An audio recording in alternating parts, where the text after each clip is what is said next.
and welcome to today's edition of Pegasus Test. On today's edition, we're going to be covering the AAR of the One Shepherd Bravo Company Spring 2022 FTX. Our previous video, we covered what happened at the FTX. The AAR is very long and very detailed, and I didn't want to add it to that video and make it too long. So what I've done is I've published it here as a separate video because many people requested this of me. So this is the AAR. This is what the participants saw and what they thought and what they learned and what they'll hopefully apply next time. All right, everybody, it's over. This is the AAR after action review. What we're going to do is go over what happened. We're going to learn. We're going to get rid of the things that didn't work so well. We're going to keep doing the things that did work really good.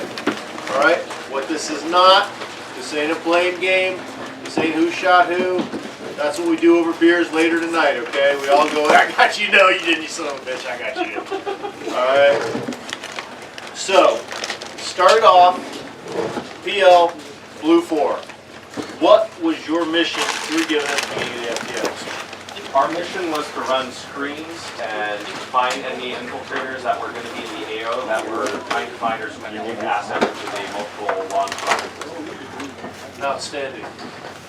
Leader of the Op 4, what was your mission? Our mission was to infiltrate the AO, place 4 sensor beacons at the 4 cardinal points of the AO while remaining undetected, and then await further orders at a hide. Outstanding. All right, on the Blue 4 side, you heard what your leader said the mission was. Anybody?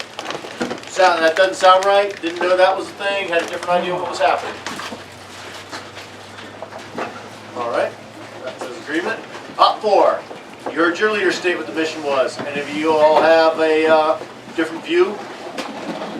Okay, that's good. Everybody understood what they were supposed to do. So, Op 4, Blue 4 leader. Insertion, what happened when you inserted? So you're coming from that. Sure.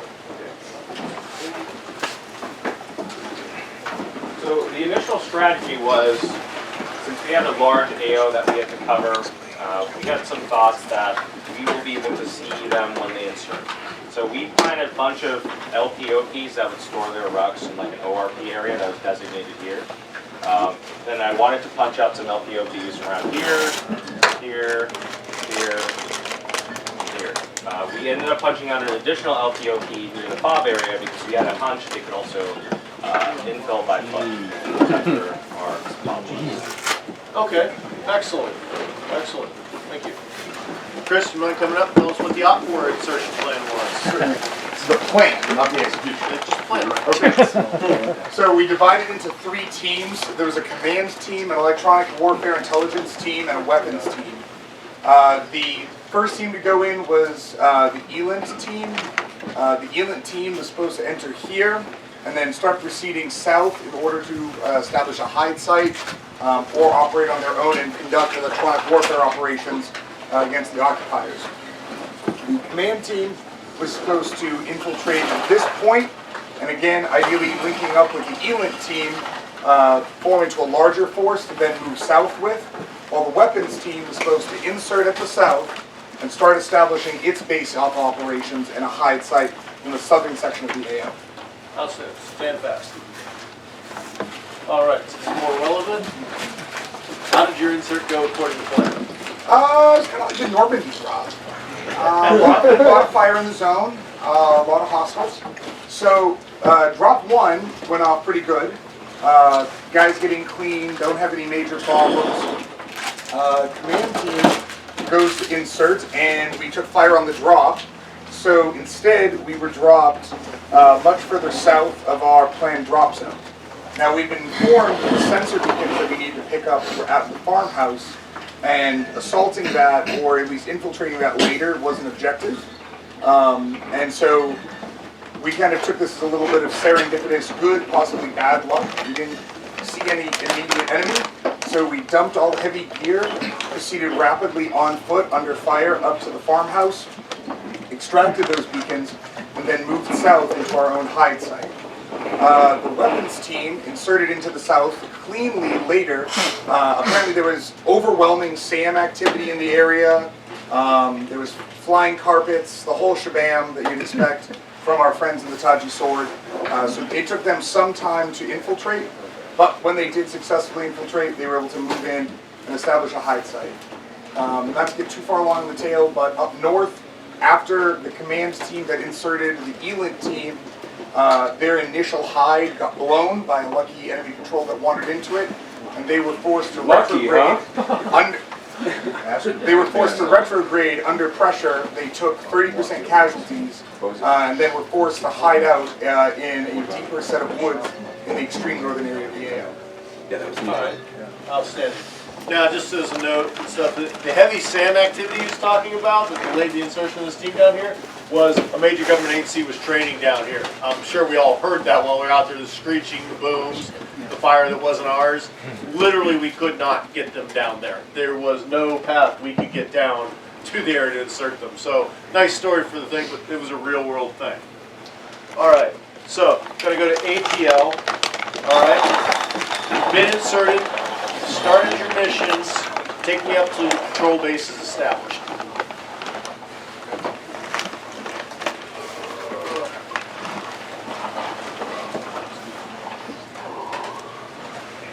So this is going from memory, which is still kind of piecing together.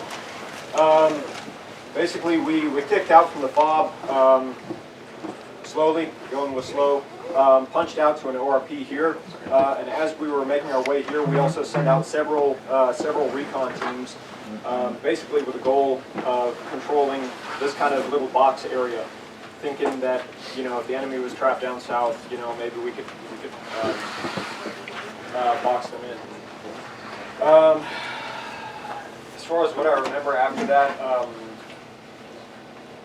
Later on that evening, we had to move our patrol base, but I don't recall what happened in between that. No, that's fair enough. Right now, it's processing. The adrenaline hasn't done kicking in. I totally get it. You know, what's going to happen? Because I know some of you have the same problem. He's going to think about this for nothing but the next 2 weeks. Oh yeah. He's not even going to worry about how much dinner is Wednesday because he's going to be thinking about this. All right, go ahead. All right. So, what you got? So when we deployed, we had a lot of issues initially because the issuing of equipment was around 10:30 and our stuff was, sorry. It's not relevant. That's not relevant here. Okay, so I just meant in terms of, I wish we prepped beforehand regarding the briefs because that was squashed. We could have done that earlier because we did have a lull prep. So when we punched out the guys, initially we had an issue with the patrol leaving. We had multiple times where there were like halts going on because some people were lugging extremely heavy gear, and that could have been much organized better. But my priority was to get the ORPs, and that did pay dividends. But I think that's something I would work on hard. All right. Can I share what happens? That's what we're asking, what actually happened, right? Okay, that's okay. Come on.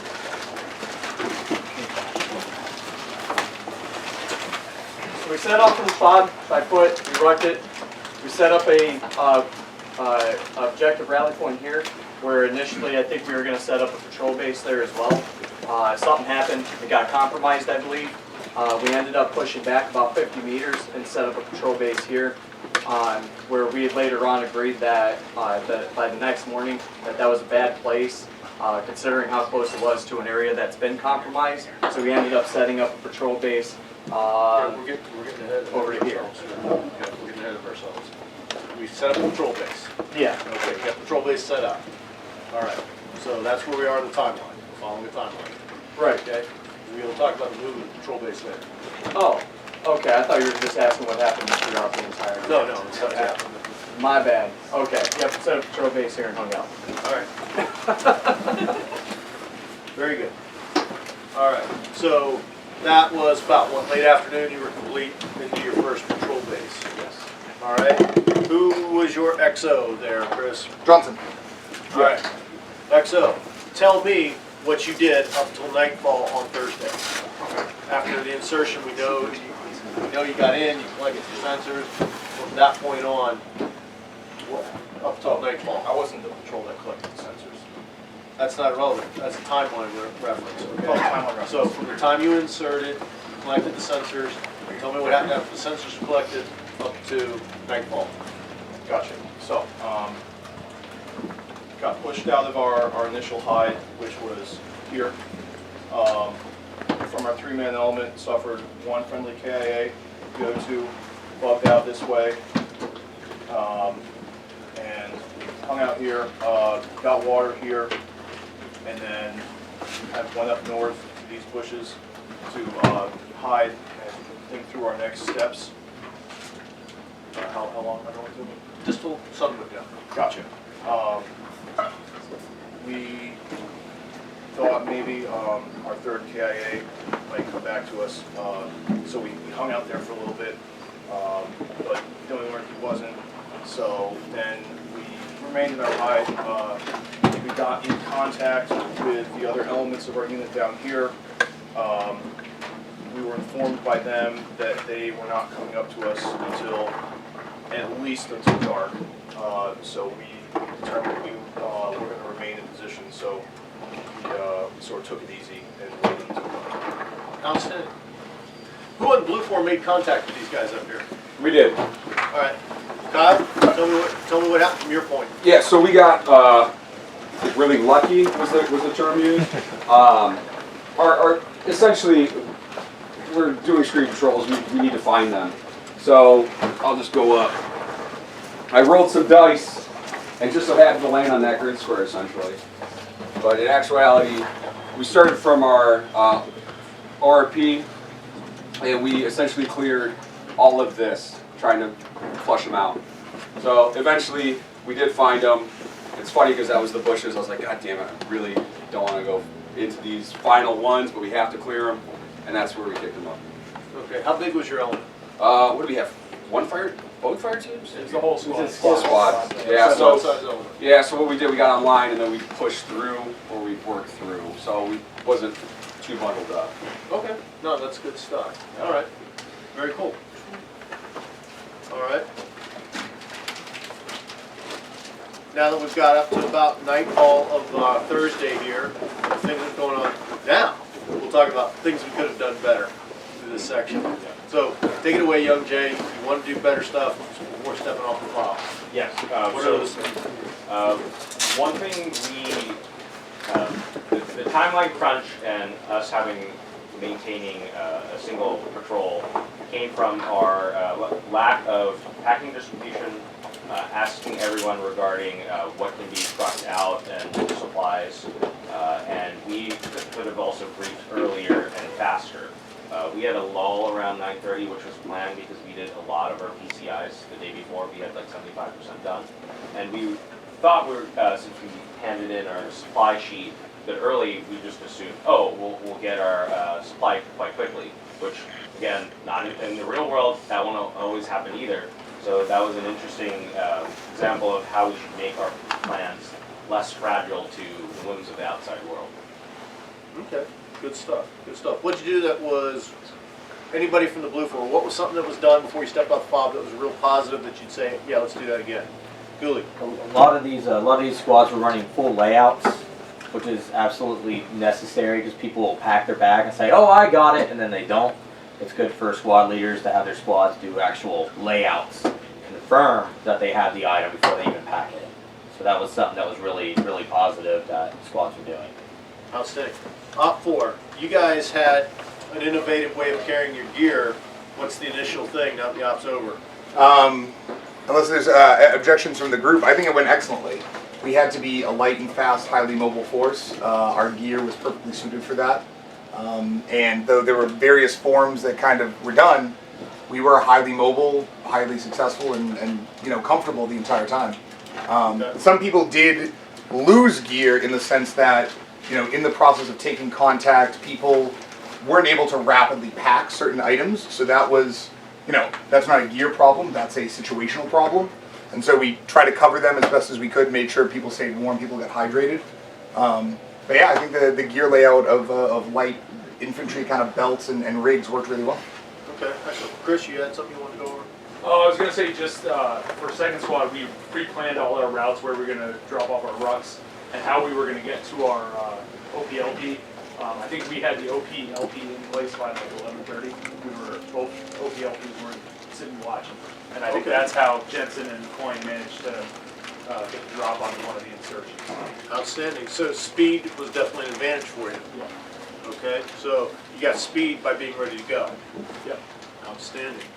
Okay, so night fell, and Blue, first squad leader, give me what happens throughout the night at your patrol base. What are you guys doing?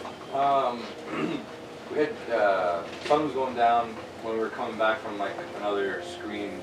We had just a small backtrack.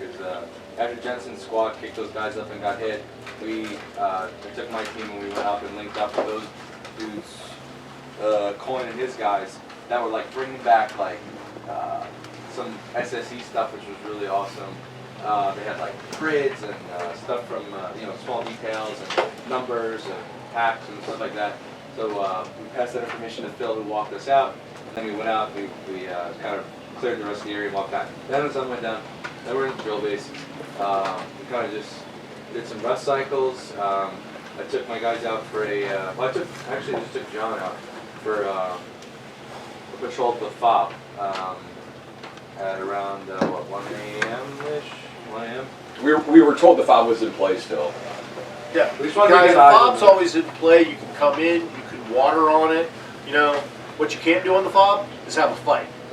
So if you're sitting there over there and you see the guys watering up, don't shoot them at the water can. Now the moment they're geared up and the first foot hits the unmowed grass, fair game. All right? We just weren't sure because that day we were all sitting in LP. We had all these LPOPs set up. Contact. We were all just radios all day, just watching the band come in and drop guys and not drop guys and false insertions or whatever. So we just really wanted to know that night where everybody was, if everyone was off or off. So we anyway, we went up there. I look around, looked at some tents. People were sleeping, but it wasn't the guys we were looking for. So we headed back, did a little halt, went to bed. Missing anything? Did we take any contact? Nothing really happened that night. No. All right. We had patrols come out. We had, some more patrols around, but I wasn't. So you maintained your I came presence. back at like 2. So that was in accordance with your mission. You Yep. maintained your presence, Yep. but no contact. Not in my field. Anybody from Blue 4? How did that seem? Did you seem like you were all keeping on with mission? Felt like we were hiding. Yeah. Felt like Okay. we were hiding. Why did it feel like you were hiding? We just we had to move our position got compromised. I'm not sure how it got compromised. It just came back and was told it was compromised after we came back from our recon. And then we moved 50 meters out and started getting into like a hide. It just felt like we were hiding. I really don't know how to explain it other than it felt like we were being hunted. Really. Anybody else concur with that assessment? You? I did. Okay. It did feel like we were hunted. They were like, we're compromised. We're gonna go hide here. So we all got in there. Our fire team dug in. So we dug in and got ourselves a little bunker essentially set up, overhead cover and everything. And we were prepared for a fight. I think we were ready for a fight most of the night. A lot of the guys were. We went out on a reconnaissance patrol all the way up from the northern sectors, all the way down to the most southern sectors. Went all over the place, and eventually doubled back right around midnight. And it just stayed quiet all night.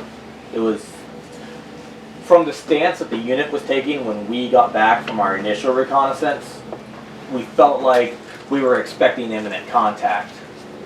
And the mood was expecting imminent contact, but it never came. Anybody else in Blue 4? What did you think your enemy's mission was? We thought it was to basically evade us and to hide until they can carry out their missions. Which was blow up the MLRS. Yes. Okay, so you all thought they Yeah. were there to blow up one of your missile assets. And the guys we kicked up hiding, I kind of supported that theory. You know, it was a small team, literally sitting under a tree. You know what I mean? Just hanging out. Okay. So, to be fair, your leader decided on a course of action. Okay. You think you were hiding. Did hiding affect the mission? Did hiding prevent you from stopping the No, mission? no, it was just a vibe. That's the vibe. Yeah. Okay, so just your spidey senses. Yeah. Okay. Somebody from the OP4, tell us what you were doing all night long until the great heat tap in the sky came up in the morning. First day. First night? All right, well, I was leading the 3rd squad and we didn't get to tell about our insertion. We came in at about 18:30 on the first Which night. was about nightfall. Yeah, just about. We infilled in the south and we met up with 2 partisans right off the bat. And we moved into the woods and set up a hide there. And we stayed there until about 3:30 a.m., at which point we went around to the east and north of it and met up with the command squad. Okay. From there, Outstanding. Did you do any activities during the night, no, as a whole, as the unit? no. Before you run the night or anything like that, where were you guys the first night? The command squad, where was that? So, the not death of the command squad, I have to attribute entirely to our electronic intelligence team. So, when we inserted here, we decided to make our mad dash for the house. In the process of that, we took fire from here, suffered no casualties, but having known we were compromised and taken fire, we quickly retrieved the beacons, and thanks to our ELINT team, we knew that there was a squad, an enemy squad moving up from the south, and that our contact had been reported basically across the AO, and so that we needed to leave that area immediately. Thinking of the movements, right, option A is to go into a big open field, a terrible idea, through several linear danger areas, also a terrible idea, south, directly into the contact, terrible idea as well. So we scootled off down up by this creek. There was some incredibly heavy brush directly between this road and that creek. I initially found it by wading up the creek myself, then found a path back on land, brought my other 2 men in, and established our hide there for the evening. Yeah, also whoever put their radio on 420, we really appreciate that. That was very helpful for that piece.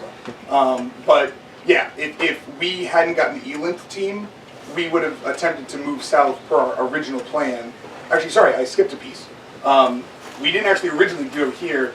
We went to a somewhat mediocre hide down here, held there for a while trying to avoid contact because we assumed the southern team was going to come up through these open spaces for fast movement. Hopefully avoided them, was successful in that, placed our first beacon, and then we dispatched a man on a solo mission by himself down south. I think it took about 90 minutes to get to the extreme south of the AO on his belly, place the sensor, take a selfie with it, and then return, right, we need the coordinates of where it was, and then return to us. From there, activity seemed to have calmed down, ELINT hadn't picked up anything, so we then moved to this hide site, which we got. So yeah, Okay. right here is where we were hiding all night. Until we moved to our covert link up starting at 3 a.m.? 3:30? 3:30. Yeah. May I just interject real quick because nobody's mentioned it. What were you originally supposed to do over there? Oh yeah, so the original plan, which was completely foobarred, insert up here, meet with our 2 partisan friends. We were then going to pop a drone to recon this quickly and see if there was enemy presence on it. If there was, we were going to simply move up to meet up with the ELINT team and establish a communal hide up here. If there was not an enemy presence, we were going to attempt to blitz down this area, pick up the sensors that were mission essential, and then move on to a hide from there. None of that happened because of fire on the drop, and it was all kind of freewheeling, you know, decision into decision into decision as we went. And just to quickly go back to the course, right, I get the intelligence of, there's a squad coming for you from the south. And the first thing was, is this my mission? And the answer was absolutely not. This is not our mission. We're going to avoid it. And so we did. Speaking of the sensors, where did you place your 4 sensors, and how long did that take you to get that done? So first sensor was in place maybe 2 hours after insertion. we belly crawled all the way across the back end of this field, basically along the exact same line of whoever you guys found me when I was playing the turkey. Instead of walking through that field this time, I crawled. Worked a little better. So no more walking through fields. But belly crawled all along this, got into the high position here, placed that probably within the first 2 hours, add another 2 hours for our Mr. Dalton's solo mission down south, get that placed. And then from there, we didn't get any more sensors placed until maybe 4:30 a.m. after we met up with the weapons team.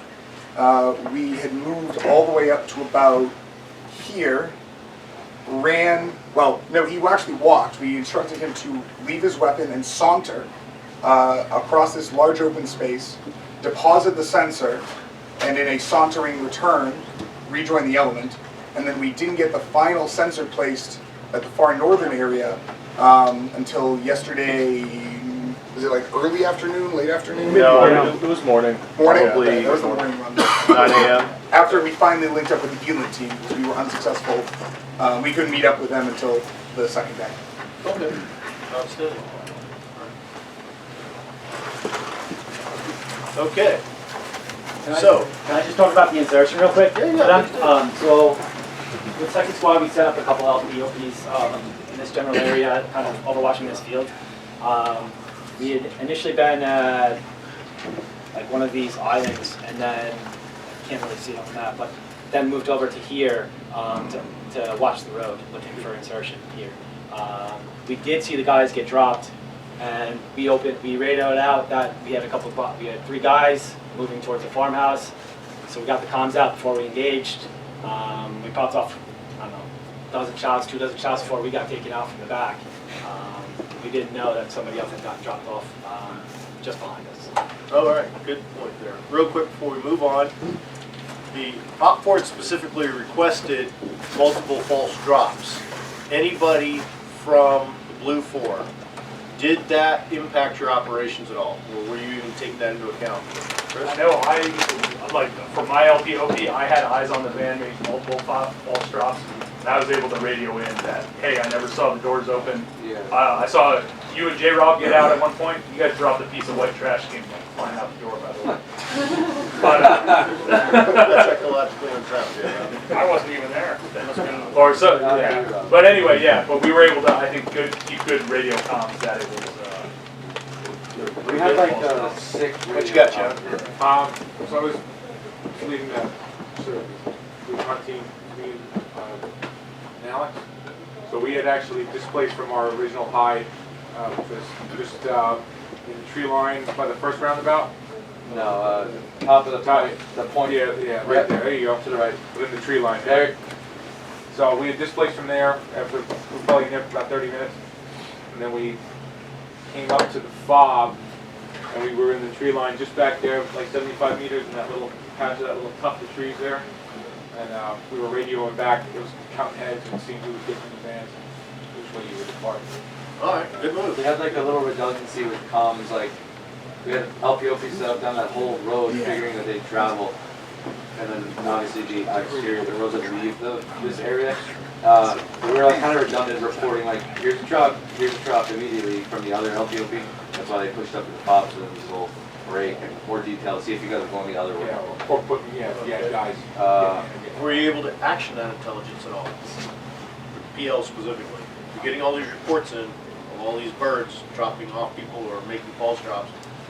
Were you able to use that, or? Yes, so we initially only wanted to have LTOPs looking over the hardball on the left of the wood line.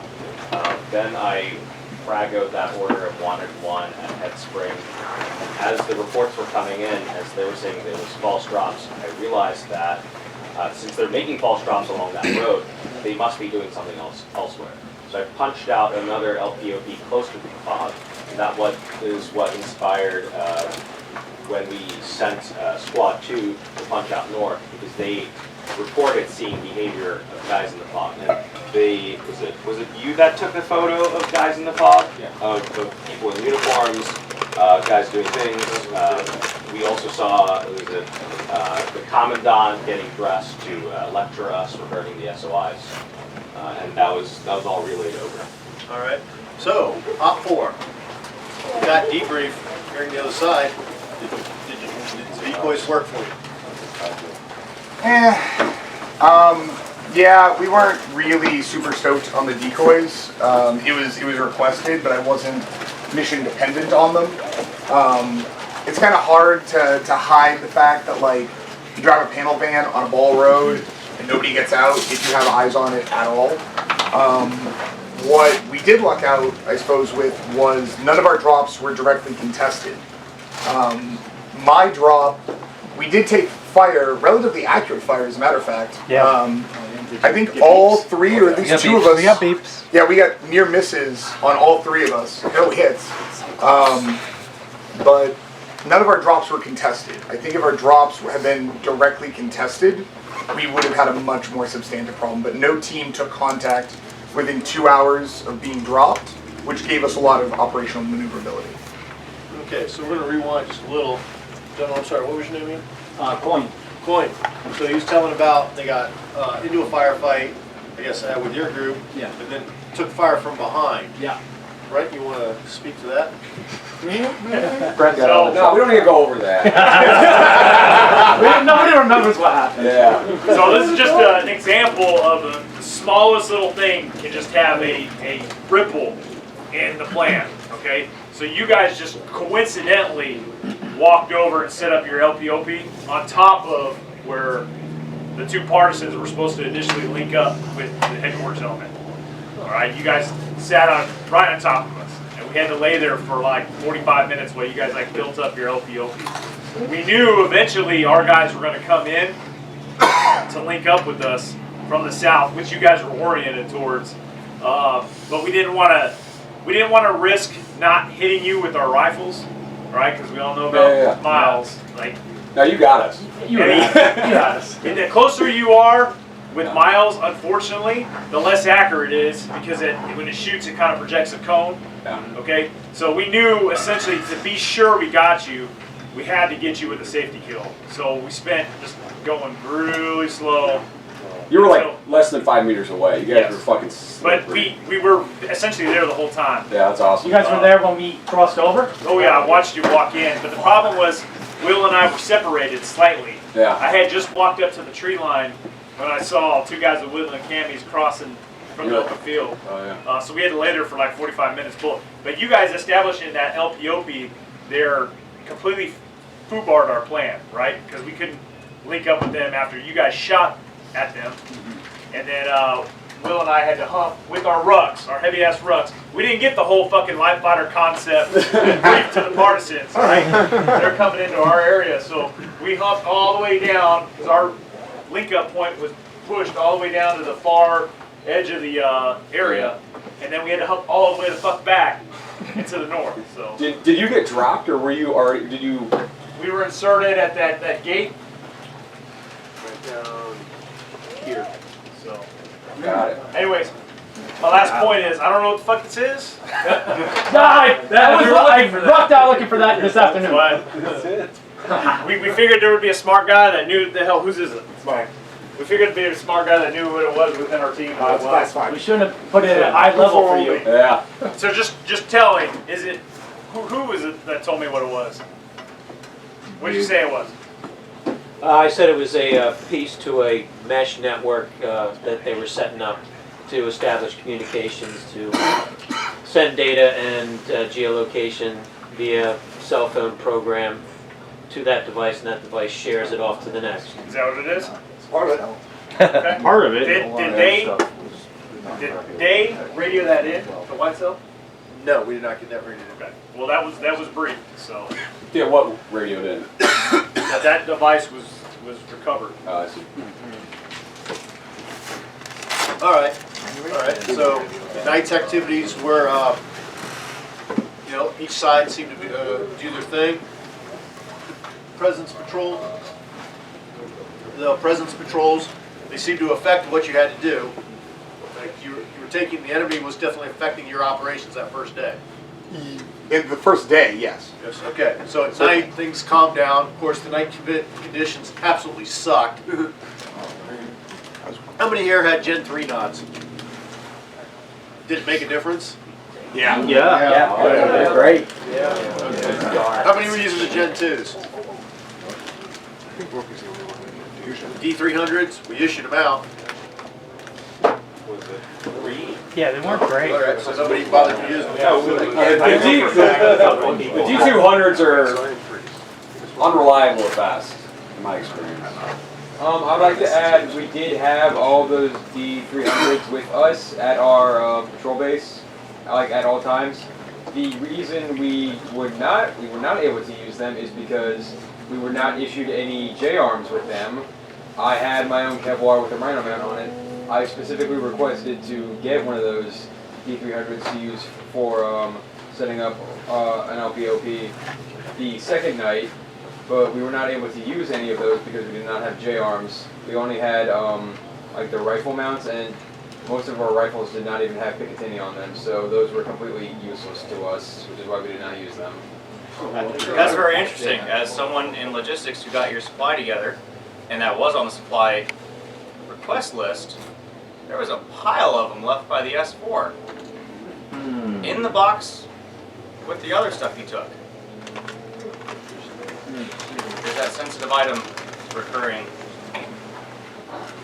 Anyway. And also, just on that note, at an LPOP, can you not handhold it? Maybe. I did not think of that. I was also thinking about just using it in general, like if we went on patrol at night or took contact or anything. I get that you didn't have the J-arm, sounds like somebody dropped the ball somewhere, I don't know who. But you still, it's not useless, as you said. You can still handle that if you're in an LPOP, right? Brent can tell you in previous operations we've done here at One Shepherd, he usually has Gen 3 mounted. When I had D300, I'd say 90% of the time I was hand holding it. You know, it's still effective out there. You know, you have an asset, use it. Yeah, Gen 2 sucks compared to Gen 3. It beats the hell out of your naked eyeball. So if you have your technology, use it. I was just going to point out they also come with an IR illuminator, so even if you can't see anything with the D300, you can still illuminate for other people using nods. It's kind of a beacon in the dark, though. Yeah, it's like driving around a mag light. Yeah, it's like I'm right here. So we're going to move on with just the point made. Okay, so we finished up the first night. Now it's Friday morning.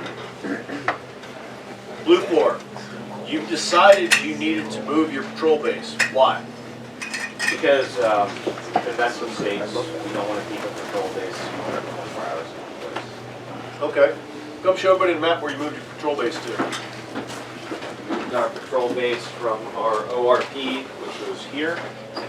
Sorry, ORP, patrol base day 1, patrol base day 2. Okay. Anybody from Opport, did you know his patrol base was there? Nope. Out of curiosity, what time on Friday did you move it? Sporadic. It took us a couple hours. Like we were What time there did you start? at 11 a.m. Okay. I think everyone was there by like 4 p.m. Okay, we had screwed off well before that. That would be why. All right. So what did you do after establishing your patrol base? I decided to reserve combat power because we had quite some patrolling. Actually, excuse me. Before we even did that, my initial thought was to have squads 1 and 2 punch out like a figure 8 to recon this area because I suspected since we had a recon team that was out all night that scouted this entire area and hit most of the bushes, except this in specific because that was extremely thick bush. So I wanted them to reach out and touch them as well as get a patrol base. Then APL, Squad Lead 1 and 2 had a new idea where they wanted to control the map by cutting it in half, which I completely agree with. This is mostly open area. This is very thick brambles.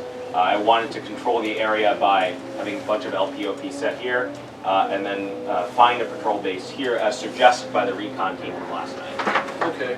Now, right before you moved your patrol base, a drone came over your base. Yes. And what did you learn? What data did you learn from that drone? So I noticed that we had drones flying over this way, and occasionally I saw it trying to go over and almost eking its way back in. And the LPOPs reported that they saw drones here.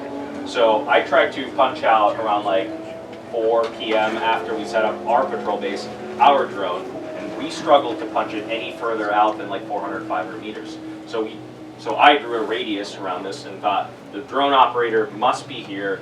We're gonna send a screen out in the later in the day. All right, Op 4, latter half of Friday. Where was that drone operator? Where were you in this area that he droned? Oh, none of that. We want to know where it came from. Oh, yeah, I'll show you. So, I'll kind of run the team elements in order. So, Team 1, after we established our hide here, basically decided, well, we don't really have a great escape from here. It's extremely thick, it's extremely nasty.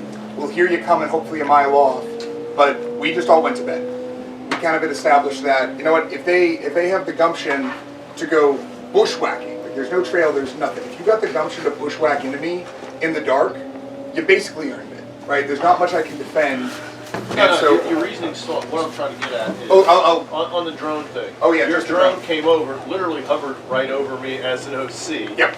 So, first question, did you see anything with the drone? I saw a little bit of movement, but I couldn't immediately tell because I tried to put it as high as possible so people didn't hear it. That didn't work. That did not work. But we launched it from right up there. No, sorry, there. Yeah. Wow. We got, luckily, because the terrain is relatively flat, I got coverage down to about here. So we were able to screen this. I couldn't get in here, but our primary focus was trying to figure out or maybe you guys felt like you were hiding. I was expecting you to be running like big, open, I don't give a shit, I own this area patrol bases, and so I could fly and find it. You might have felt like you were hiding, but I couldn't figure out exactly where you were living until later. So that was, I would call it like borderline unsuccessful to, you know, maybe there's some guys by the barn, I don't know, let's not hang out by there, was the best I got out of that. Okay. Now, the reason I wanted to point that out is Young Jay took data and he came up with a really good plan based on it. And not only did he kind of narrow it down based on his data, he launched a whole mission on that, based on that data, essentially later in the afternoon. So, from roughly, say, 1300 to nightfall, where were you, roughly? So 1300 to nightfall, we were here. What happened was, and the drone piece was, thankfully somebody else had mentioned this to me, I wasn't smart enough to think of this, is, hey, don't just fly the drone straight out and back from where you launched it. So I hooked it at treetop level down this way, because we had no assets over here, and that's when I started swinging out, and I would assume you caught me on one of my circles, coming back down and over. Yeah, specifically, I think we all agreed it was this circle that was on the side. Yeah, and then I knew once I got it out into the open, I was like, all right, I'm not really seeing a whole bunch. Looped it back to here, dropped it down to treetop level, and then shot it home. Okay. We're going to at this point have some lunch and then come back and continue the AR, but one thing before we start lunch is I wanted to point this out. Young Jay's reason was 100% solid. Oh yeah. He saw a thing, his logic was solid, and that's going to go into what we're going to talk about after we all get our food and sit back down. But it was solid. I just wanted Chris to come up because you can see while Young Jay's reasoning was 100% logical, factors beyond his control didn't work. Still, it was a worthwhile exercise. Everybody? All right. Picking up where we left off. So Young Jay, now we've talked about the drone. You've got some intelligence from it. How did you react to said intelligence? I wanted to send out 2 squads and do now this is our AO, this is our screen. We punched through most of the wood lines up till. So you did the Roman phalanx thing, basically online, stopping everything dead in front of you. Yes. Okay. I originally wanted to do recon by fire, but that was considered not tactical. Okay. So, from here, you stopped all the way up here. A little bit before, like around that wood line where your thumb is. Yeah, around it, exactly there. So that was your stop point. Yep. Okay. Somebody from the Op 4, show me where you were at this time, which would have been about 1800 yesterday. Okay. So, I just come back from a 3-minute element that I've been reconning along this perimeter. It's spotted some guys down here about 1:56 p.m. We scooted down here, observed, and saw nothing. We came back here to our hide. Where was your hide? Hide was right on the perimeter, right about here. That's where our entire unit was. Yeah, probably. So earlier in the day, before I arrived, they had observed. Go on track. Sorry, I'm asking for is late afternoon yesterday. Yes. Right around 1800. Where was your hide? Where were you guys laid out? All right here. You concur with that? Oh, 100%. Okay. So, Blue Force, you stomped right past that line. Anybody in the Op 4 tell me, Oh boy, you did did. you see them? Yes. Yes. Oh How close yeah. Did you see them? Dalton? 10 meters. 12. Yeah. 12, Not even. 12 at most. We saw hats. We heard voices. Distinct voices. We heard voices for a long time. Yeah. We Gentlemen, 10 meters, me and Dalton. yeah, we One- literally had, I mean, everybody was prone. Everybody had their, bags and gear with rifles over them. Frankly, it was one of the coolest things I've ever seen. But we literally were just waiting, and we were looking at each other just going, okay, which way are we going to bug out once they step in? And right when we thought that you were going to step in, you just disappeared. Like, you guys up and moved, and I think we all just kind of had a cold sweat roll down our backs, just like, oh, we're still in it. So. Okay, you had 2 full squads out there stomping the ground. What do you think your chances of survival were? So at the time, based off the noise they made, we estimated it was somewhere, obviously more than 5, but I would have guessed less than 15 guys. So we had 2 plans that we had rehearsed. One was, if we think we can take what comes at us, we'd rather destroy it and then be able to move not under pressure, which would have involved a quick flanking maneuver. But if we couldn't take what was on us, we then would have tried to retrograde, and we had practiced a break contact drill to do that. We knew the terrain pretty well. We'd been walking it all day. If I got out of there with a third of my guys, I think I would have been in pretty good shape. I think I would have had survivors, but I would have suffered, I would have been mauled. So it would have been catastrophic. Yeah, I would have been pretty badly mauled. Okay. And it would have completely derailed everything else that then happened for the rest of the day. 10 meters, I had a guy walk past me, and I was just laying down an inch behind a rock. If they had seen me, the entire rest of our op would have been blown. Or walked another 2 meters for the tripwire? Who was the Yeah, squad we had leader tripwire. up on this side for Yo-Jay's force? Right side. Right That was side. second. That was you? Yeah. So on that side, we couldn't push all the way to the edge. So we didn't have enough men. So were you guys close to the east? Yep. Exactly where we were. We were on the fence. No Reed was one of your end guys. So, Clearing the islands. Blue 4, Clearing.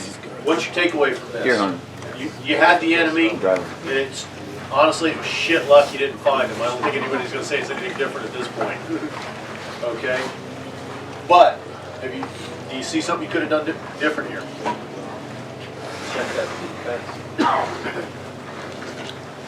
Stuart?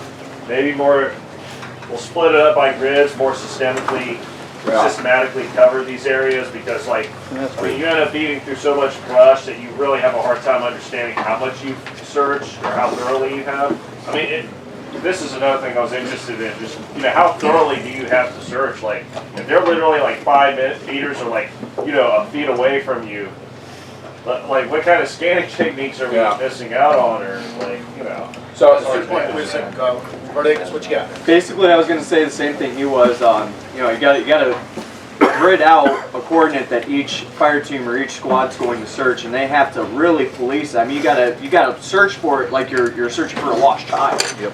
And we were not going in places where you did not want to go. So once you see brambles or thorn bushes or things of that nature, yeah, we might have poked through it a little bit, but we didn't push into it. Okay. Yeah, Kyle. So the way in the beginning when we first kicked it off, you know, when we found the hide, the way we searched wasn't the long way, right? We approached from, so that main spur tree down there, yeah, so we would go from, just as an example, from south to north. So we're not going long ways. We'd have 3 or 4 guys in the middle, guy on each side and the outside, and you slowly walk up, clearing the whole thing. When you're going the other way, it's really easy to have 10, 15 meters in between you, and they can be there. So it's, I think, definitely looking better, but also from like a practical standpoint, how you approach it makes a huge difference as well. Okay. All right. Can I suggest? Yeah, go ahead, Chris. I don't know, obviously, how they searched, but it felt like they came. Well, the saving grace, I think, for us is because we had fallen into kind of like a hide behavior of guys are working on gear, guys are on the radio, bada bada bada. We heard them probably 10 minutes before they arrived at the perimeter of our trees. So we were able to tell everybody, you know, put your shit on, sit down, get in cover, shut up, right? And an earlier patrol that had been much less interesting going into the trees had almost stumbled on us in there because we didn't hear them until they were much closer. Is that Phil? I don't know. Was that like 10, 20 minutes before you? No. Like 7, 8 a.m.? 7, 8 a.m. There was just a bunch of guys that had walked the perimeter, and they were just bebopping in a line. We watched them go by, but we only got the word back into the camp of like, shut up!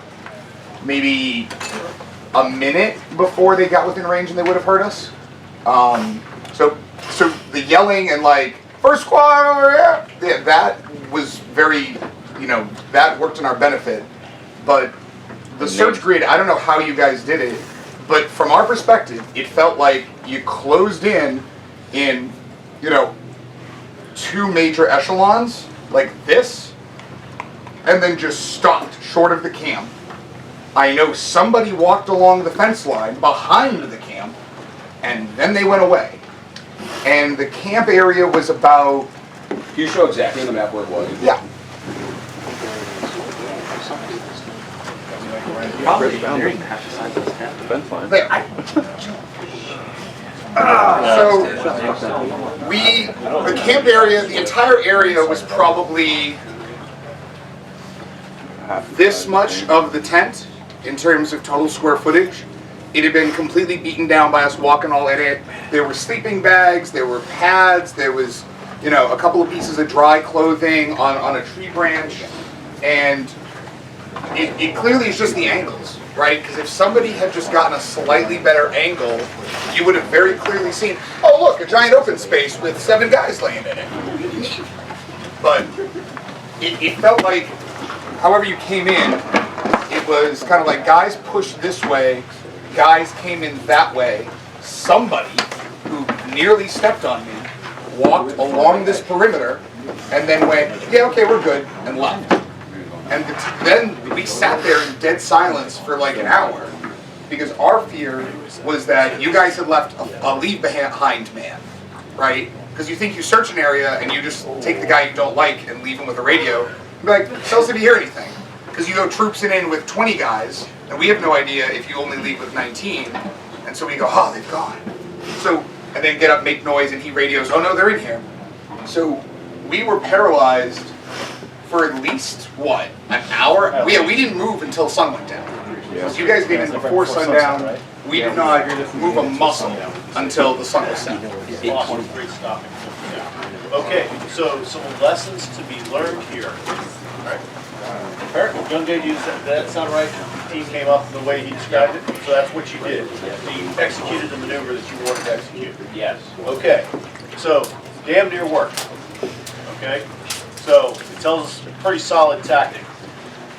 Another idea for the future: you have a hard line here separating you. Use that as an anchor. If you're going to have a gap, have it over on the open end, because you can go up, sweep, pivot, sweep back. Probably would have got you. What do you think, Outdoor? Oh yeah, Sure. Yeah. We like hugging the edge of the AO. Yeah. That's also where the thickest brush was. Yeah. Oh yeah, it's obvious. So like thorny bushes, stuff that had like real low to the ground cover. Stuff that'll tear your pants. Oh yeah, we got most of our gear got pretty ripped up from what we were in. We've got to be willing to go to the Wow, that was, Look at that. Do you want me to show it on camera, Les? prefer not to. Okay. I'm sure that'll give me a chance to strike for sure. All right, so lesson learned here. Tactics were solid, bad luck. Okay? One thing to mention is I could feel it in my bones we should search there, but the sun was setting, guys were tired. Even when we punched out, we had two timelines that were conflicting with each other, which was Squad 3 just went out on patrol. I just asked them to run security. Now I'm punching 2 more squads out. In terms of preserving manpower, it's just one of those situations where I want to go in, but if I do, people are going to have issues and injuries. So. Yeah, no, what? You made a safety call. Nothing wrong with it. Preservation of your force. That's the concept we're teaching here. Matter of fact, we specifically covered that in light leaders, didn't we? Force preservation. What you got? The one thing too is there's a tremendous morale hit having to go through that thing over and over and over and over and over again. Eventually you lose all vigilance and you just shut your brain off and you just start like roboting into like thorn waiting for the pain to stop. So there's a good chance that that was probably my brain was in lizard mode and I'm just walking to walk because Young's yelling at me to walk. Well, hey, that's the thing. When we pick our patrol base, we pick it in a place nobody wants to go. So it provides security by its very existence. You know, yeah. We had a conversation on the command team about exactly what you said. Like, we wanted you to search awful ground for as long as possible before finding us. And, like, the lizard brain comment is exactly what we tried to leverage. We had an explicit conversation about, like, I'd rather not go do something than give them an opportunity for the satisfaction of seeing somebody, getting shots off, getting an intel and a spot report, anything. So we lived in those trees all day. There was no, outside of the water run we had to do, which we can cover, I guess, but there was no going outside the trees. So you kept them in the trees. You affected them for at least an hour. I mean, that definitely shut down anything you may have planned to do. So we had just gotten done from a recon run. We had planned to go to bed. Yeah. I had planned to start putting my guys into rotation. Stayed on alert though, right? Yeah. We were stuck on alert for 2.5 hours that I didn't want to be. Packed and ready to go. So packed and ready to go. Not a waste of time. So sometimes things feel unproductive, but you still get a result. Okay. The sad part about that is there's no way to know until you stand in an AR with your enemy. But it still affected him, so it doesn't mean it was a bad op. Now we're going to go in to the night mission up to the MLRS attack, okay? So starting there, somebody from the Op 4, tell me what you did that night, up until the attack.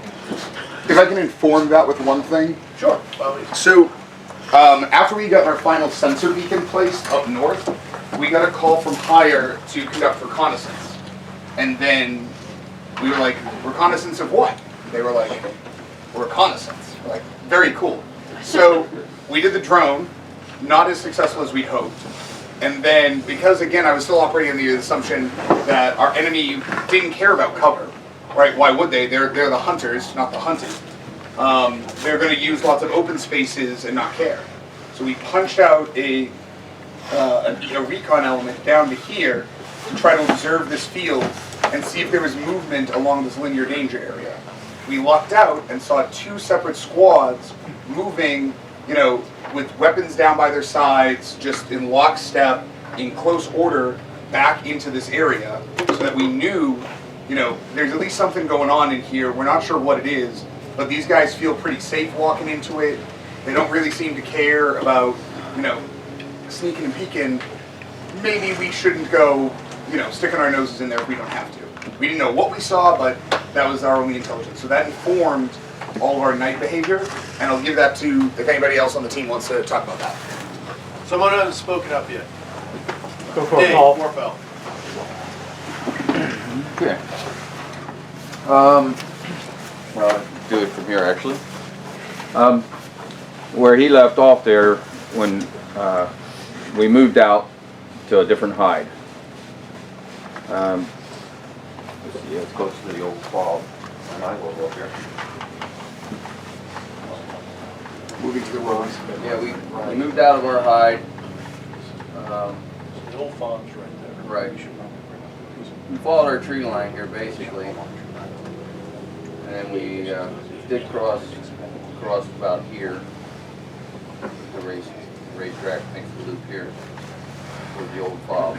But we crossed there, and down here a ways and we just put a new height in there. The future plans to send out reconnaissance and the attack follows. Okay, so that night up to the attack, basically, you guys just moved your PB. Yeah, pretty much. That was your night's activity. We did lighten up though. We went even lighter than what we have been carrying. Basic, a pad and sleep gear. Okay. All right, Don't that's have fine. anything extra. Here, real quick. So the reason we did that, originally I was thrilled after the enemy left, because I thought, hey, our patrol base isn't actually compromised, and because like we were expecting an attack for like an hour. We were just sitting there being like, maybe they saw something and they've gone to get more of their friends. Maybe there's a leave behind guy. Maybe a whole lot of stuff. So we're paralyzed. Once we kind of concluded, all right, we're not getting murdered right now, I was thrilled because I thought, all right, great, they've established that this area is clear, when obviously it's not, so I can live out of here indefinitely. Well, shortly after that, I get a call from higher saying, hey, you know, when you get the coordinates for where the MLRS is from your ground sensors, you're going to have 60 minutes to hit it. And we ended up having a discussion about, all right, at night, if we're in that far northern area, can we, if it's down south, make it there promptly in 90 minutes? And we determined no. So we pushed as close to the barn as we could. And it was actually a little more southerly in those trees than he'd mentioned. So say more down here, maybe? That'd be Just north of the V. I'd say maybe 50 yards back from the metal structure. So yeah, right in there. Yeah. Okay. So we turned that into, instead of a fob or a hide, it was just a Ron. Because we went into there after dark, maybe 10? 10 is when we walked in? Yeah, walked in around 10, just, hey, shut up, lay your seat pads down, run security, get a little bit of rest while we waited for the MLRS to come in. Okay. Anybody in the blue fort recognize that location? Yeah. Okay. You saw our old patrol base from the day before. It was too dark 50 for us to meters see. from It was the, oh yeah, I saw that clearing. All right, so that's where you laid out until the attack started.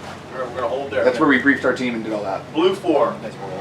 Will, tell me what you guys did from the time the sun went down till the attack on the MLRS. So from the time the sun went down, we set up security and kind of riled everybody in. Guys were pretty beat up. I mean, we've been patrolling hard. You know, 1, 2, and 3, but certainly 1 and 2. They were all beat up as hell. So we kind of consolidated. And at one point, kind of around stand 2, we thought we heard something, and somebody said somebody could be at the wire. The guys at the wire or something like that. There was a dog that was just going ballistic. Yeah. So that's what it was. And that took us a little bit.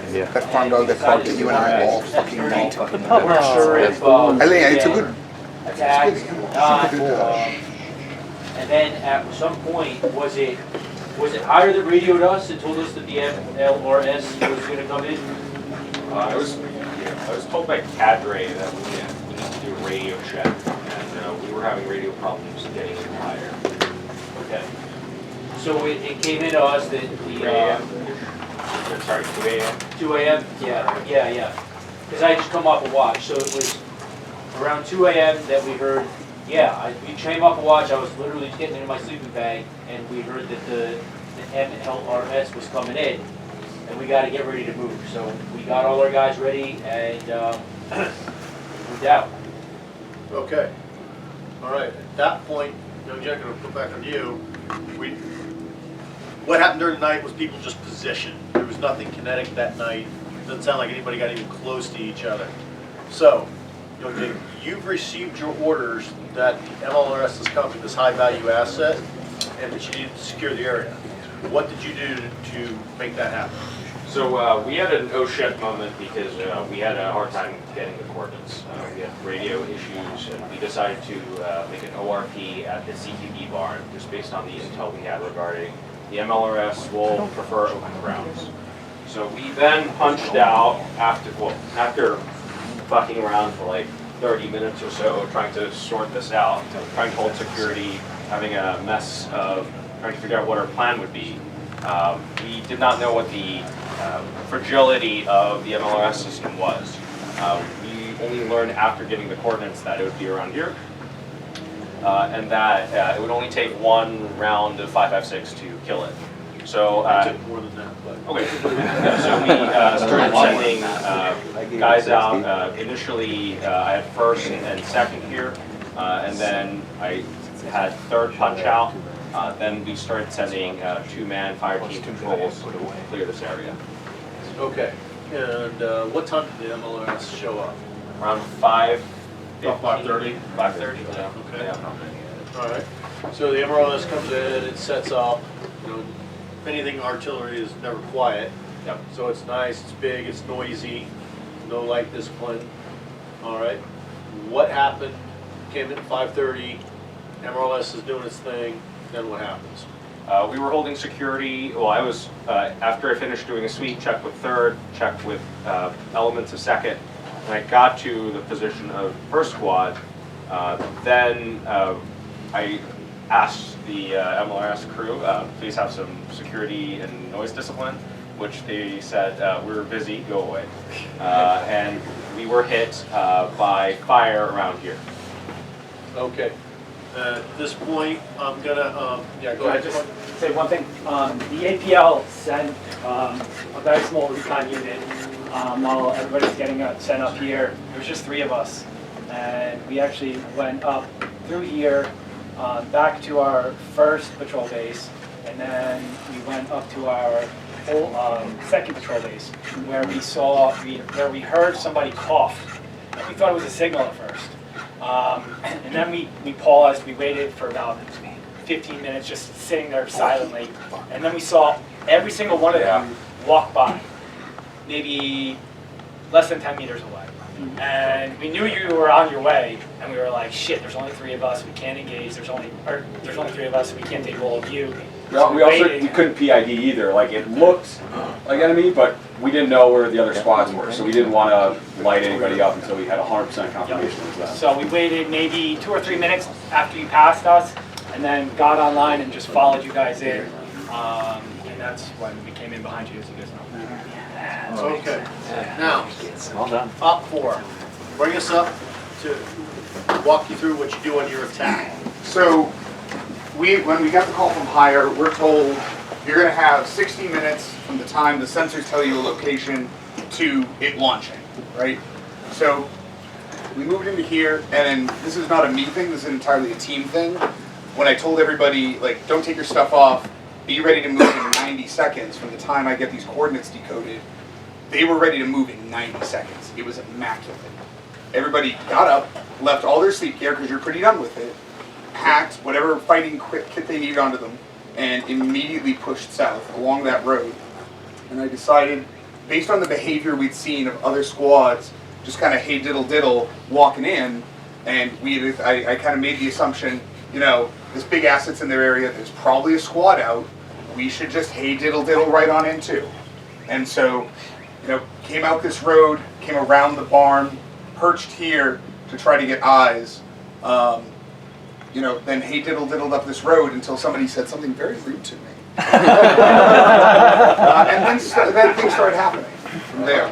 But I would say from the time I got the call, I got the coordinates coded in about maybe 2 minutes to the time that the absolute rudeness happened. Maybe 20 minutes of that entire thing, probably 15, from hey guys, we gotta go, to shots getting popped. And that is entirely a team item. Like, okay. Tell us what your plan of attack was on the vehicle. So the plan was to just push onto it. We knew that if you dumped enough 5.56 into it, you'll be successful. So I said, listen, whatever we run into, just smash through it.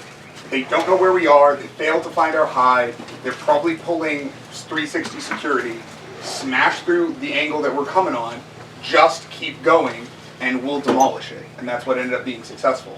My team that came with me around to the right all got killed, but the weapons team and part of the ELINT team pushed right up the middle, got online, and then was it 8 mags? We, in the index walk, we found 8 mags, talking to people, probably 250 rounds at the van. of just raw, angry druid hatred into that vehicle. It was quite the volume of fire. So yeah, that was the plan. Just force it. They can't be everywhere together at once. This is the one opportunity we have to outman them. Push. And we Save got it our done. people. A quick OPFOR question. Obviously, you were wiped out to a man. Nope. Let me finish. On the south side here, the side coming Oh, down. yeah. You were wiped out to a man. Over this force here, how many took casualties? The 4, including me, took no casualties in destroying the van, but on our retreat back past the barn, I was hit, and the 3 ran off. Okay. Who's the guy that just took off from like across the tracks? Yeah, who was that? Who was that? Where? Who was what? Who what? Probably Hunter. Did what now? That went like this way. That was me. My intention was to go up by the barn. Oh no, that And get up over the top. That was us. It's like, There was like one random guy. No, that's Hunter Harris. Okay. Classic Harris. We all did. I tried crossing the field. wait, no, it wasn't. I'm Harris. Alright, eyeballs. Alright, so Everyone's Harris. EPL, your perspective. You heard what the enemy did. What'd you do to repel him? Originally, I set out a few guys. We basically jostled our positions. And eventually, once I knew that LRS was coming, I figured it'd be coming through the CTV barn, so I ran up there. But at the time, I think they were still doing false drops with the van or something. But I flashed it with a white light. Maybe that's what made it stop. Yeah, we stopped. I was trying to get some attention. Anyways, I thought it was an enemy vehicle. I was under the impression that it was going to be something other than it was. Anyway, sorry, drawing a blank.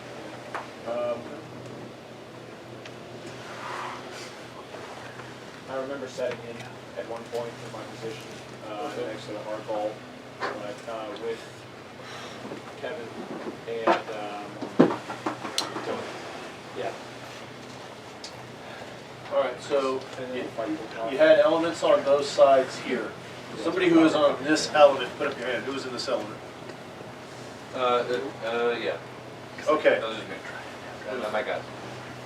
When do you see the fight kicking off? What did you do? First, what I saw was real was when Chris's guys came on through here. Jumped here, was like, light those guys up. And that's it. Okay. Somebody who is in this part of the trees. Who was with that guy? Okay, Kevin. Yeah, so we were the one who initiated the ambush. We had good eyes, but Phil's totally correct. The moments leading up to the actual deployment of the MLRS was absolute chaos in the event. We weren't sure if it was friendly, we're sure it was friendly. We saw it get out, we saw it do fake drops, so we didn't really know what was going on. Yeah, there was like word that it was going to be a Humvee that was unconfirmed, so we kind of didn't know what was happening. We were ready to light it up, then we weren't, then we were. And then basically we got in position, we hung out for a little bit, again just kind of confusing, and then Tony called out seeing some people returning to the shoot house. That seemed totally normal. The first thought coming through my mind is like, man, they look way happier than we felt. That's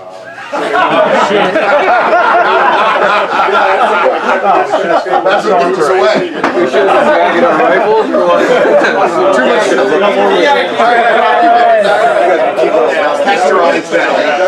That was the first thing that came to my mind, because you guys had purpose, you guys were moving quickly, and if you guys saw us that morning, man, it was like just straight up dragging ass. We were not moving quickly, it was confusing.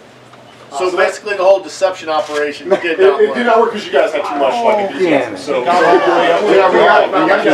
our rifles when we got the second thing that put us up to something still not being right again was you guys peeking out from the corner. We were like, yeah, we probably should do that, but our morale, my morale was low. We were tired, we were hungry, we were cold. If I was in that shoes, I'd be like, fuck, whatever, I'll turn the corner myself and deal with the consequences later. But we saw heads popping out, and then we saw you guys bebopping down the street, and I was like, wow, again, they're moving pretty quick. They're all like, this is kind of weird. I pulled my binocs, and it just, something didn't click. I was like, yeah, they're coming. You know, why would a bad guy walk at me like this? And I was like, cool. You know, it kind of looks like woodland. You know, there's green and there's like some brown, and so I kind of let you guys get closer, and then like just something didn't add up because I couldn't recognize the faces. And how wide our hips were with all the gear? There was someone who looked just like John. I was like 90% I saw you in that formation somehow. You was? There was something that was just like, You going right in. I couldn't make out the faces, so okay, something doesn't seem right, so I just screamed out the number. I was like, you know, 6. And then, like, you guys kind of jumped. I guess we were hidden, and you guys kind of panicked. And then you answered the wrong number. Sean jumped out of formation. Yes, Sean did jump out of formation. That was a good indicator that things weren't correct. Oh, I just jumped. Really ripped his pants. And this is the first time that I've actually used the challenge password successfully, so good for me. Once that happened, I my brain wasn't working at full capacity, so I didn't really care the number. The way you answer, you kind of like, yeah, we're reinforcements. And I'm like, that's a good dog. Don't worry, we're here to help. It's fucking Chris. And then like my brain went to straight kill mode. I had my binocs, so I like kind of like, the binocs were there. I just like went up that, like I just pulled out my gun and we just started blasting. Before the blast. Yeah, there was some slurs, hatred against my people. My brain wasn't working anymore. All right, guys. All right. So that happens. The engagement goes. The van blows up. What do you guys do in the op 4 once the van blows? So 2/3 of us are dead. Easy. So there's 2 pieces, but after the van blows part, we had 1 survivor of the command team, 1 survivor of the ELIT team, and a survivor from our partisans. Shocker that he made it through the fight. But they just disappeared. They were under pressure and being chased, but they just disappeared. And then the rest of our spirits started to coalesce into new places and new things, and we moved to our own attractions. Blue 4, what did you do in the aftermath of the destruction of the MLRS? We decided. Anybody on the Blue 4, answer up. Go ahead. Well, I was part of that 3-man recon team that had been pushed out, and we kind of like heard you guys walk past us at our old LPOP. Again, we turned and followed you guys back. Like immediately after the destruction of the MLRS, as you guys were trying to pull out, can I come and show where we were? All right. We basically followed you guys out. We came along and kind of skirted this road. Went. I believe we went around the shoot house, and it was me, Coin, and Jensen. Jensen had me pushed down like the small barn there, and then they 2 bounded into these trees here. And then I was on my way to join them. On my way down there, I spotted 3 guys on my right side walking, kind of like jogging up the road. I turned and looked at them, and they did not look like they were wearing Woodland, because like at that time everybody wearing Woodland, I could tell because they had like dark colors on. These guys are all like tan, so I immediately turned. I'm like, oh shit, contact right! I brought my gun up and I was firing and running into the tree line, and my 2 guys behind me also started doing the same. And it was like complete chaos. I believe those 3 got away. We got You killed me somewhere else. Okay. And then I do want to add one more part, and then I'm gonna sit down. We were kind of here. We were kind of like scanning this area, and we saw one guy run from here into that tree line. He turned and said, "Hey, come on, guys, we gotta get out of here," and thinking we were friendlies. And then Jensen, he was like, "Okay, we're coming." Who was that?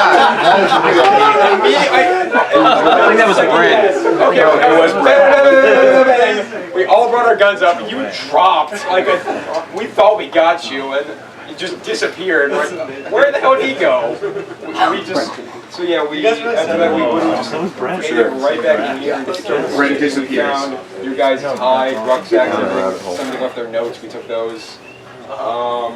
And yeah, that's about it. After that, we just, I'll let my, cool though. PL. What'd you do as a unit, PL? What was your orders then? Well, when we received a message that they will respawn or before that? No, the MOS is blown up, you need to react to it. Yes. How do you react to it? So I was with Joe here, and when we started seeing light can come by, we thought, oh shit, and I left Joe with the problem. I was calling for fire. I was trying to be the control measure of preventing friendly fire. And after we got this threat and we saw smoke being popped in the van leasing, that second was being pushed to a point where they were either going to win the fight and repulse them or get run over. So after that lull subsided, we pushed Joe and I together into the wood line, and my immediate thought was we got to pursue, chase, and destroy them. Okay. Yep. All right. Good. As we wrap up here, the one thing I'd say, kind of compared to a different raid I've done the one Shepherd semester, the last time we'd enjoyed the fact that our opponents were very trigger happy. There was lots of shooting each other and people were getting injured coming into their own wire. And this time, if you'd been a little more trigger happy, you would have caught my entire element in the open as we came out from that shoot barn. And that was my fear. Like, if I couldn't get my guys pushed into the first piece of cover, and my hey diddle diddle, let's just walk in the middle, didn't work, I don't think we would have gotten to the van. So, I don't know if it was lucky, I don't know if you were tired, but the compare and contrast between last time, hey, we can't let these guys see us, they're going to shoot anything that moves, to this time, hey, they seem kind of just hanging out, having some not alcoholic brews with their Taji Sword boys kind of mood. Once we got to that first piece of cover, I felt a lot better about it. But the discipline of letting people in and out of the camp was something that at least I tried to mentally leverage. I don't know if it was what contributed to our success, but that was a focus. okay. So now the E&E begins and the pursuit begins. So what were your extraction times? So initially it was 9, 10, and 11. We were able to, before step off, call an audible and say, no, scratch that. We want 6:45, 7:45, 8:45, yeah. Okay, very good. And you had an extraction point down here, up here, and down here, correct? Nope. No, So we called higher, and we got confirmation for grid coordinates. There was a miscommunication somewhere along the line on the eastern grid coordinate, but the northern and the southern one are correct. Okay. So, as the Air Force extraction team, we come in. First time, nobody there except Blue 4, who shot at our airplane and drove us off. Good job. So the one thing I want to add about that is during our wonderful patrol throughout the area, we actually saw a tremendous, I'm not like a tracker or an outside person, but we saw something that was very fishy, like a lot of footprints in an area going one direction, so we recalled back, so, oh shit, this is probably where they're going to get picked up. All right, good deal. So, bird comes in, takes fire, departs, comes into this extraction. Paul Perez. Yes, sir. What happened at this extraction? Well, I was under the impression that would be the first pickup. So we got there, we booked it as fast as we could possibly get there. The only surviving element from the main gunnery team was my boy here, and we were also informed that there's only 4 that are allowed to be loaded simultaneously in the bird at once. So knowing that we had to either split up to 2 separate locations to fulfill that, or I could just absorb him into my whatever surviving we got left and just book it out of there. And we had confirmation of kills of 2 other people on the van. We weren't aware of respawns or not, but I figured if I could at least go up there, and if more people came, I could hightail it to Head Spring pickup point. Yeah. So it was the first location on the map. It was the first pickup. It just made sense to book it there as fast as possible and beat the rush, of the crowd coming after us. So the bird comes in, picks you up, and what was 50 meters away from you? Me. Yes. So the bird lands, honks its horn to say like the cavalry's here. We load up into the back of it, and I'm on the ride out, look at the back seat, and woodlands start appearing from the woodlands. I gotta tell you guys, you came out fast and loaded fast. If if you'd have diddled out, hey, it's the end of the FTX, you'd have died loading into the van. Well, the It problem was, that close. yeah. What you got, Gully? Well, in all honesty, we only missed them because we had a real world. We wanted to get our guy new boots and cleaned up and stuff. So we actually sat there and waited for like 5 or 10 minutes before we stepped off and stepped directly into where they got fucking picked up because that was first on the list. But nothing fucks you harder than life. So good, good for you. Yeah, there's a game plan involved. Just who loads Sometimes in. better to be lucky than good, guys. Yeah. Okay, so they pick up, get taken back, the bird recycles, comes back down, goes to the pickup point, or what was thought to be the pickup point. He takes more fire, gets driven off, circling back to base, sees... So we got into Headspring area pretty promptly after, recorporealizing. And an enemy patrol also moved through that same area. We heard them, hey, we're going to sweep through the street. That's a horse. Yeah. Yes, very astute. Cool. All right. Sorry, got distracted by the hook. So, hey, we're going to sweep this tree line, and not as close as the other one, but the 4 guys that are with me, I'm just like, get down, get under bushes, same escape and evasion scenario. And again, we hear them, and did anybody? I don't think we saw them. No, we just John. We heard them very close, walk through us at Headspring, and then move off to what I think was our right. What happened when these guys were loading up in the van? I'm confused. Well, I'm actually really confused by that because it was, I want to say it was the second to last extraction when it happened. Yep. I was in Headspring, and I swear to God I heard your voice, and that's the only reason why I turned around and I saw the van.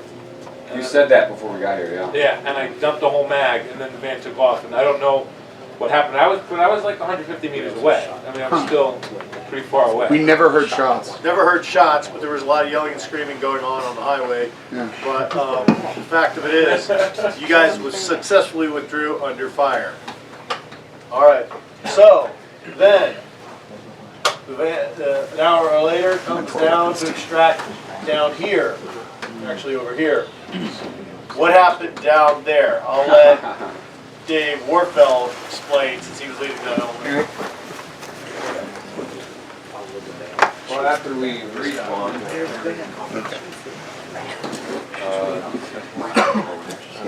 the house, jumped into shrubbery back here,